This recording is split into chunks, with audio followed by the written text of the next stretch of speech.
Hi, I'm Kyle Cato with Carter Group, and today we're on 26.47 acres on Ritch Church Road. I'm here today with the owner, Mr. Ed Hatcher.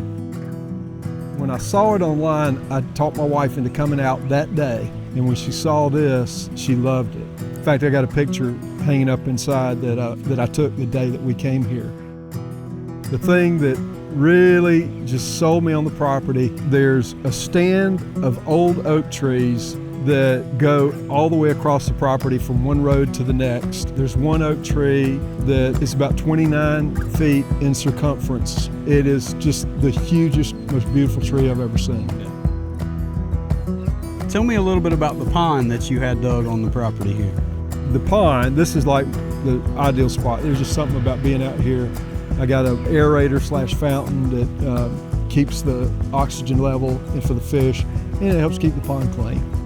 Right now I've got in there brim and bluegill, and I've got some bass and a fish called a Georgia giant hybrid. And then I've got some carp out there to kind of keep the vegetation down. It's been a real focal point of the property. Everybody that comes out here, this is the first place ahead. I can only imagine how this really works when you've got all your friends and family here and when you guys get together.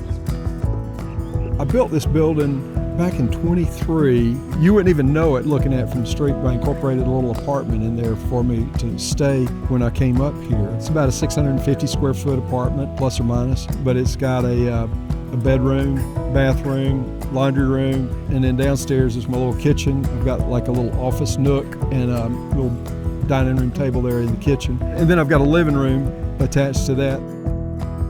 And then I did this little bunkhouse last summer. That originally was a shed, an 8x8 shed that I incorporated a little half bath in there with bunk beds. And then we wanted an outdoor space to kind of get away from the bugs and gnats. And so I added that little screen porch to it and then just incorporated the little patio area for a fire pit. Tell us a little bit about the shop space in the building. I've got 5 roll-up doors, so it's real easy to access to get your equipment inside and out. It's not like if you just had one roll-up door and you got to move everything to get to that one piece of equipment. Well, Mr. Ed, tell us something about this property that you really have to be here to appreciate. I remember growing up hearing quail, but it had been years since I'd heard a quail. To sit out there and hear the call of the quail in the morning is just the sweetest sound. You see all kind of wildlife out here. I mean, you name it, and they're out here. This property is one that you really need to see in person. If you're interested in scheduling a tour, please give me a call today.